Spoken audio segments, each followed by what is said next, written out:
누가복음 6장 46에서 47절까지 말씀입니다.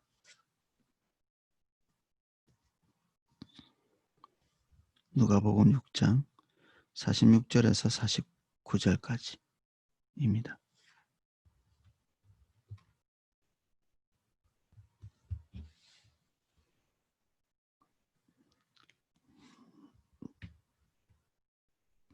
제가 찾으신 줄 알고 낭독하겠습니다. 너희는 나를 불러 주여 주여 하면서도 어찌하여 내가 말하는 것을 행하지 아니하느냐. 내게 나와 내 말을 듣고 행하는 자마다 누구와 같은 것을 너희에게 보이리라. 집을 짓되 깊이 파고 주추를 반석 위에 놓은 사람과 같으니 큰 물이 나서 탕류가 그 집에 부딪히되 잘 지었기 때문에 능히 요동하지 못하게 하였거니와, 듣고 행하지 아니하는 자는 주추 없이 흙 위에 집을 지은 사람과 같으니 탕류가 부딪힘에 집이 곧 무너져 파괴됨이 심하니라 하시니라. 아멘. 이 본문은 항상 우리를 두렵게 하는 본문이죠. 이 내용이 한 절씩 보면서 내용을 살펴보겠습니다. 나를 불러 주여 주여 하면서도 어찌하여 내가 말하는 것을 행하지 아니하느냐. 질문이시죠. 예수님의 질문. 이상하다는 겁니다. 예수님께서 여기에 예수님의 말을 듣고 있는 사람들에게 질문하시는 것입니다. 너희들이 이상하다는 거예요. 너희들이 나를 주여 주여 로드 로드 주인이다. 내 삶의 주인이십니다. 주인이십니다. 이렇게 얘기하지만 실제로 내가 말할 때 너희가 그 말대로 움직이지 않는다. 내 말과 함께 하지 않는다. 이 얘기를 하고 계십니다. 이게 이상하다는 겁니다. 지금 예수님께서 이상하다고 생각하시는 것은 우리의 율법 규정 능력, 율법 준수의 능력을 의심하는 게 아니고요. 원리상으로 볼 때 절대로 일어날 수 없는 일이 일어나기 때문에 이상하다고 말씀하시는 거죠.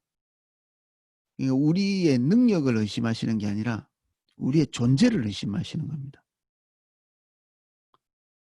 이상하다는 거예요. 너희가 주여 주여라고 이렇게 하는 것은 뒤에 일어나는 이런 일이 안 일어나는 존재들만 할 수 있다는 겁니다. 내가 말하는 것을 행하지 않을 수 없는 그런 사람들이 예수 그리스도를 주인으로 인정하게 된다는 겁니다. 그런데 지금 여기 앞에 서 있는 사람들은 이 두 개가 다르게 일어나고 있는 거죠. 47절 내게 나와 내 말을 듣고 행하는 자마다 누구와 같은 것을 너희에게 보이리라. 이게 예수님의 본질을 지금 열어주시려고 하시는 겁니다. 48절 집을 짓되 깊이 파고 주추를 반석 위에 놓은 사람과 같으니 큰 물이 나서 탕류가 그 집에 부딪히되 잘 지었기 때문에 능히 요동하지 못하게 하였거니와. 집을 지었다. 어디에? 반석 위에 지었다. 이 얘기를 하고 있죠. 깊이 파는 이유는 무엇입니까? 반석 위에 짓기 위해서입니다. 우리의 존재가 예수 그리스도라는 반석 위에 타바크 찰싹 붙기 위해서 그 나머지 방해들은 다 제거하는 것입니다. 주님 한 분만 붙들기 위해서 나머지 것들은 제거하는 거죠. 왜냐하면 주님과 우리가 붙어 있어야 되기 때문에. 이것은 요한복음에서 말하고 있는 포도나무의 비유하고 딱 똑같습니다. 우리가 가지로서 예수님의 나무에 붙어 있기 위해서 중간에 뭐가 있으면 안 되죠. 완전히 수액을 받고 수액을 나누는, 그래서 나의 열매가 아니라 자연스럽게 예수 그리스도의 열매를 맺게 되는 그런 상태가 우리가 되는 것이죠. 예수 그리스도에게 붙어 있기 때문에. 우리는 예수 그리스도에게 붙어 있지 않을 경우에 우리 우리 첫 번째 우리가 읽었던 말씀처럼 예수님이 이상하다라고 말하는 그런 상태에 들어갈 수밖에 없죠. 예수 그리스도가 우리의 영혼과 딱 밀착해서 붙을 때까지 우리는 사실은 아무것도 아닙니다. 이 집이 특별한 집이라서 탁 위에 무너지고 무너지지 않고 이것은 우리가 이렇게 논점을 흐리는 것입니다. 훌륭한 집이 안 무너지는 게 아니라 집은 무너집니다. 어떤 집이든지. 무너지지 않는 단 하나의 이유는 반석 때문입니다.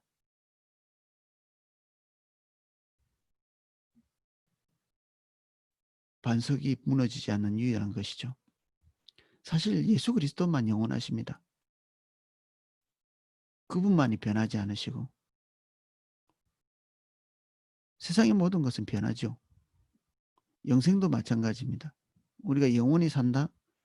인간에게는 그런 것이 없습니다. 천국 가면 되잖아요. 천국 가도 그런 것은 없습니다. 오직 하나님만 영원하시다. 이것이 성경에 말하고 있는 것이죠. 그럼 우리의 영생은 하나님의 영생 속에 들어가는 것이고요. 예수 그리스도의 영생 안에 들어가 있는 것입니다. 주님 안에 그것이 있기 때문에 우리가 그 안에 있는 거죠. 예수 그리스도는 우리의 모든 것이고 우리를 변하지 않게 무너지지 않게 지탱하는 유일한 존재입니다. 근원 그리고 이유 원인이 되시는 거죠. 주님께 다바크 찰싹 붙어 있는 것, 주님을 부종하는 것, 주님과 친밀한 교제를 나누는 것은 그냥 기독교의 미덕이 아니라 전부입니다. 전부.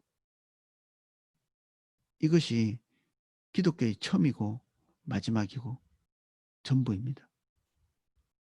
그래서 하나님과 거리를 두고 다닐 수는 없습니다.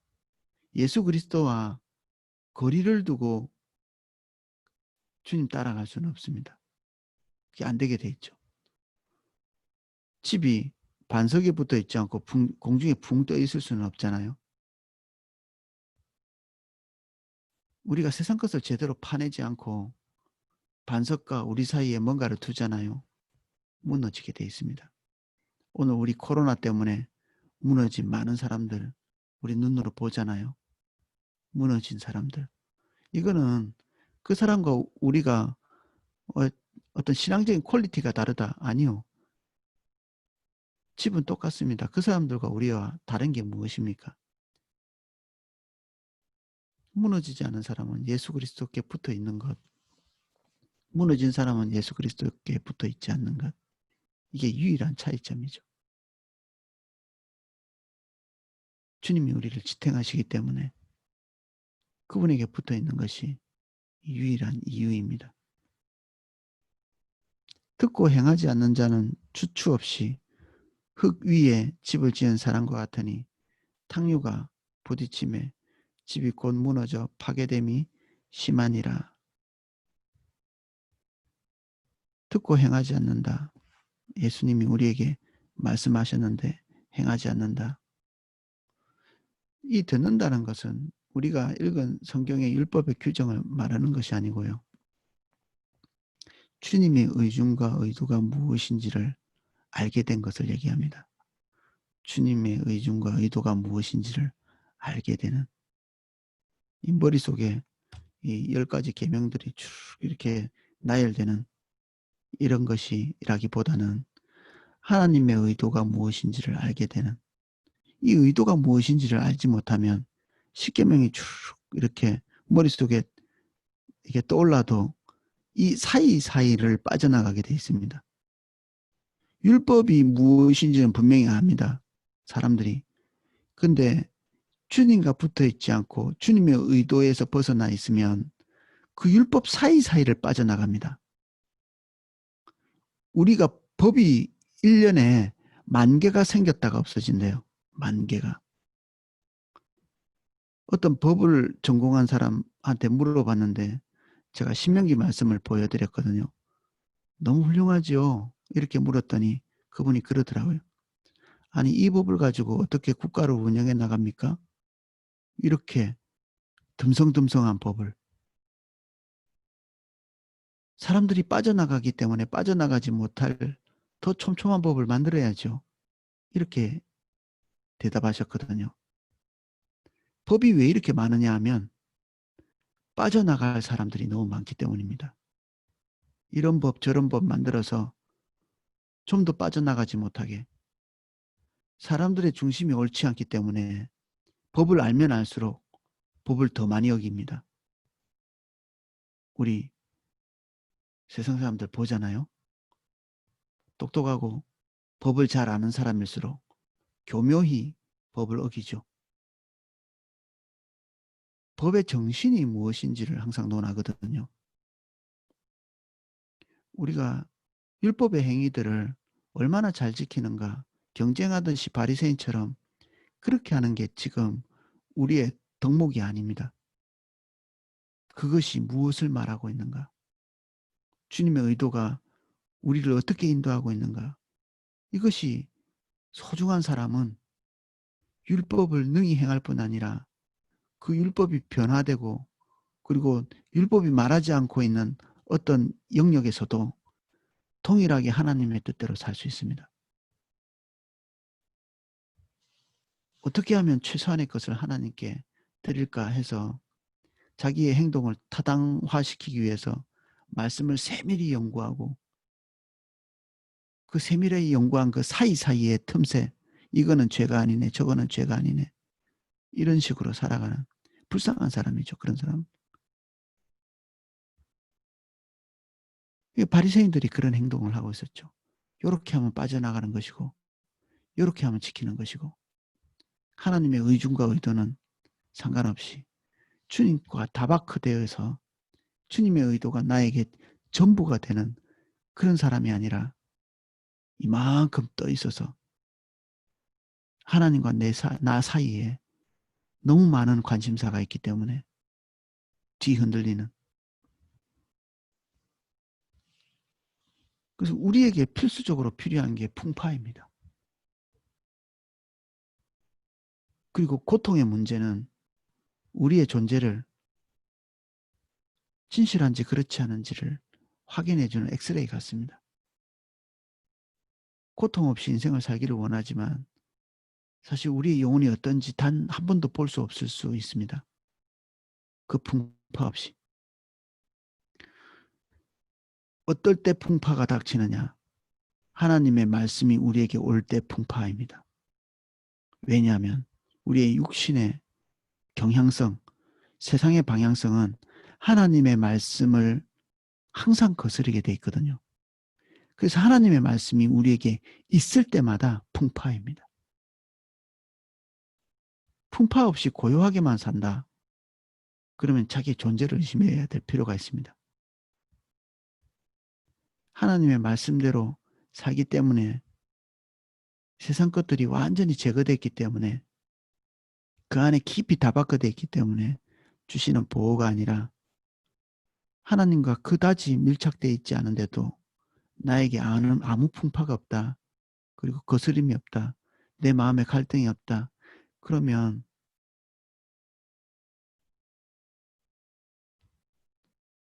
우리는 죽었을 수도 있습니다. 우리의 영혼이. 듣고 행하지 않는 자, 사실은 행할 수 없는 자입니다. 행하지 않는 자가 아니라. 행할 수 없죠. 집은 탁류를 견딜 수 없습니다. 태풍을 견딜 수 없고. 추추 없이 흙 위에 집을 지었다. 예수 그리스도, 그분 위에 집을 짓지 않은, 다바크되어 있지 않은, 그래서 반드시 무너질 수밖에 없는, 이게 얼마나 많은지. 지금 교인의 숫자가 반토막 났다고 했잖아요. 이 작은 풍파예요. 반토막이 났습니다.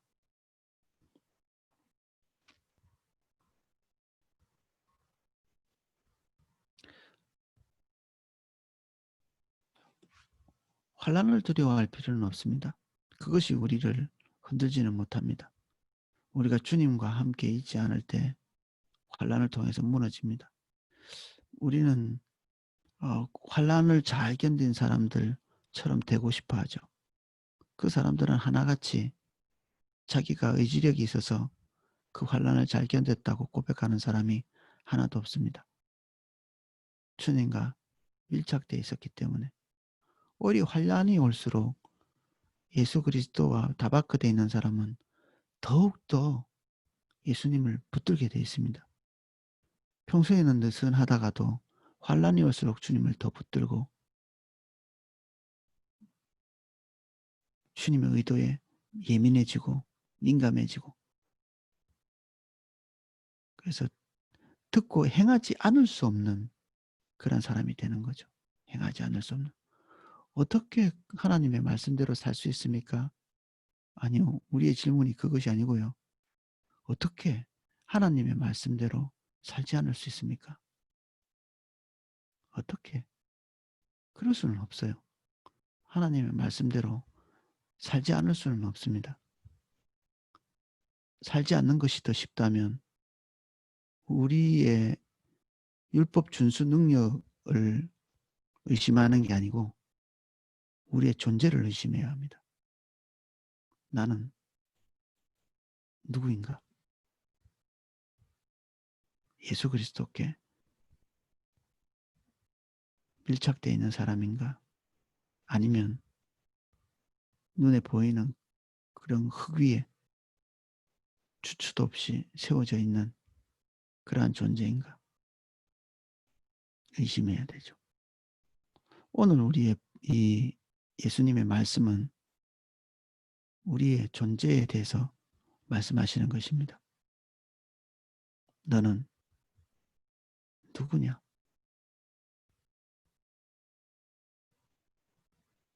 그래서 천국에 갈 때 주님이 모르는 사람이 있습니다. 주여 주여 하지만 주님이 모르는 사람, 예수 그리스도와 함께 붙어 있지 않은 사람을 예수님이 어떻게 아시겠어요? 모르는 사람이 되는 거죠. 주님과 교제하고 밀착해 있고 인격적인 교류를 나누고 있는 그 사람을 예수님이 어떻게 모른다고 하시겠어요?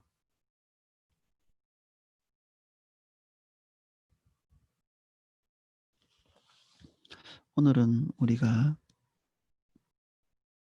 너무 크게 부르짖지 말고 다시 한번 아침에 고민하는, 내가 어떤 사람입니까? 주님께 물어보는, 주님께 밀착되어 있는 사람입니까? 주님과 나 사이에 끼어있는 흙더미가 너무 많아서 붙어있지 못하는, 환란이 없기만을 기다리는, 왜냐하면 환란이 오면 반드시 무너지게 돼 있거든요. 때때로 환란이 오기를 기다리는 사람이 있습니다. 우리 과거의 수도사들은 자기 자신의 믿음이 주님 안에 서 있는지를 확인하기 위해서 그들은 오히려 자발적으로 환란으로 들어가는 경우가 있었습니다. 자발적으로. 그리고 어떤 환란이 올 때 그것을 벗어나기 위해서 몸부림치지 않았거든요. 자기들의 존재가 도대체 어디에 있는지를 보기 위해서. 그래서 그리스도인들은 고난을 피해가거나 그리고 고난을 어떤 극복하기 위해서 아둥바둥하는 사람이 아니고 그냥 고난이랑 삽니다. 그것이 별 볼 일 없는 거기 때문에. 우리에게 별로 중요한 것이 아닌 거죠. 환경이 우리에게 중요한 사람은 환경의 순탄함과 순탄하지 않음이 되게 중요합니다. 근데 주님께 다바크되어 있는 사람은 그런 것들이 별로 중요하지 않습니다. 그래서 건강을 잃거나 재정적인 타격을 입거나 명예가 실추되거나 별 볼 일 없습니다. 그런 것들이. 우리가 오늘 아침에 주님을 붙드는 이유가 그런 것들과 싸우기 위해서 몸부림치고 있다면 주님이 우리의 존재를 의심할 수도 있습니다. 너는 누구냐?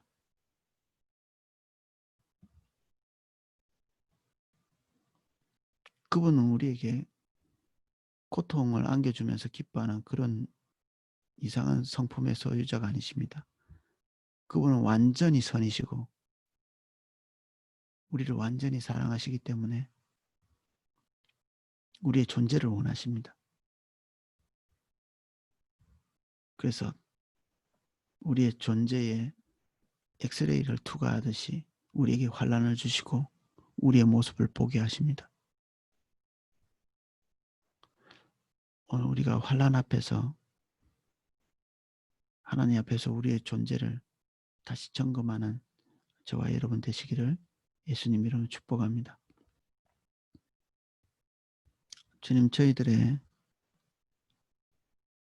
가장 깊은 패부까지 보여주십시오. 우리의 삶의 안정이나 주님께 구하는 우리 개인적인 목표나 주님 앞에 탄원하기 바쁜 우리에게 닥친 불편한 상황들을 타개하기 위해서 주님이나 붙드는 그러한 자로 우리 인생이 끝나지 않도록 도와주십시오. 주의 말씀이 우리에게 얼마나 소중한지 어떤 탕류도 우리에게 별 볼 일 없는 것이 되게 해주십시오. 주의 의중과 의도가 가장 소중한 주님께 다바크되어 있는 주님께 밀착되어 있기 때문에 주님이 우리를 지킬 수 있는 그런 상태에 있는 저희들이 될 수 있도록 도와주십시오. 우리의 믿음이 연약합니다. 주님, 우리의 안목을 열어주십시오. 주님의 뜻대로 되는 것이 형통이 오니 우리의 삶이 우리의 뜻대로가 아니라 주의 뜻대로 되기를 원합니다. 주님이 말씀하시고 성경에 기록하신 그 형통을 우리에게 허락하여 주옵소서. 우리의 영혼을 주님께 겸손히 열어드립니다. 이제는 주 예수 그리스도의 은혜와 성부 하나님의 사랑과 성령님의 감화 감동 은혜 주시는 그 하나님의 은혜가 여기서 우리의 영혼을 주님 앞에 벌거벗고 내드리는 우리 삼사교구 성도님들 그리고 원근각처에서 하나님의 말씀 앞에 서기 위해 이 자리에 들어와 있는 모든 분들 한 분 한 분 머리 위에 그 은혜가 넘치게 기름 부어지기를 축원하옵나이다. 아멘.